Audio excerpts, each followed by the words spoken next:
In 2005, Wes Craven was ready to do something new. After 4 decades of terrifying audiences as a master of horror, he traded in the gore for a healthy dose of old-fashioned suspense. The result was the Hitchcockian thriller, Renney, a slick, expertly paced nail-biter which deserves more credit than it receives. So you're on this, A very delayed flight to Miami. Yeah. You? Yeah, sadly, yeah. But you know what? That's why God created the Tex-Mex. Best nachos in the airport and right across from our gate. Good tip. Thanks. Beginning like 100 rom-coms before it, we find hotel manager Lisa engaging in a meet-cute with Jackson Ripner, a steely-eyed charmer who just so happens to be seated next to her on a flight to Miami. I think that's my seat. What, you're not sitting here? Well, I don't know. That says 18G. You're kidding. You're not kidding. So what do you do? Government overthrows, flashy, high-profile assassinations, the usual. Soon, Lisa is thrust into a sinister plot to assassinate the Deputy Secretary of Homeland Security, putting her life and the life of her father in jeopardy. Have you done something to my father? No. And it'll stay that way as long as you keep playing along. While Renney is airborne, the tension is beautifully modulated, reveling in the claustrophobic surroundings and that all-important ticking clock. You might even be distracted from the fact that much of it is just 2 people talking. I need you to call your hotel. It's very simple. Just use your managerial pull to move key from 3825 to suite 4080. So by changing Keith's room, does that make it easier? Lisa, whatever female-driven, emotion-based dilemma you're dealing with right now, you have my sympathy.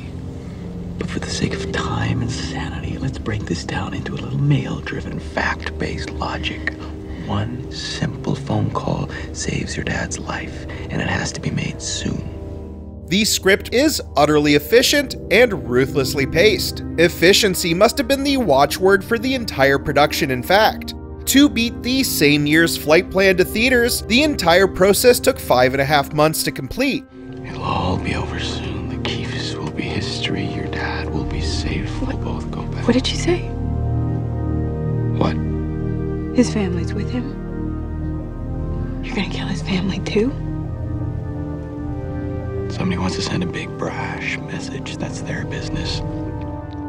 The film was a vital step in the careers of Rachel McAdams and Cillian Murphy, and both play their parts perfectly. Supposedly, Ellsworth wrote the film with Sean Penn and Robin Wright in mind, but it's tough to imagine anyone else in these roles. You could even make the claim that McAdams and Murphy deliver the best lead performances in a Craven movie. Just take a look at the moment Jackson corners Lisa in a cramped airplane bathroom. I was wondering.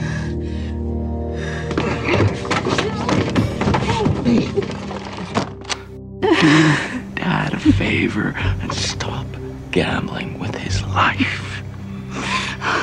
It is a particularly charged moment, especially since McAdams was accidentally knocked unconscious on one take. Not too long ago, Murphy voiced some displeasure at audiences for liking the film, writing it off as merely a good B-movie, rather than a good movie proper. He wasn't entirely wrong. Renney eventually pushes credibility by factoring in chases and explosions, and there's even some out-of-place humor which has been a fixture of Craven's work since the very beginning. Cynthia, you have got to get Keith out of that room. You have got to go up there now and physically tell them that Keith is a target. Cynthia, Keith is a target!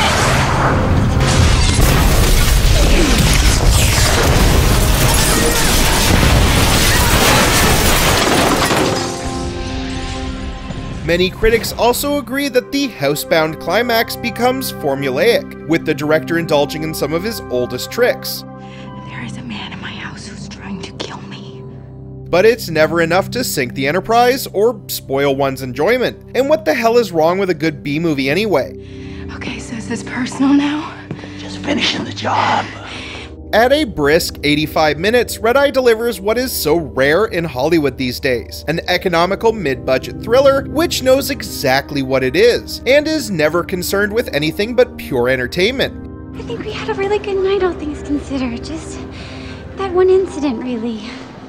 It's also a sterling late-career effort from a director as underrated as he is celebrated. Craven had more in him than bloody slasher films, and Red Eye is proof that he should have been given the chance to explore his capabilities more often.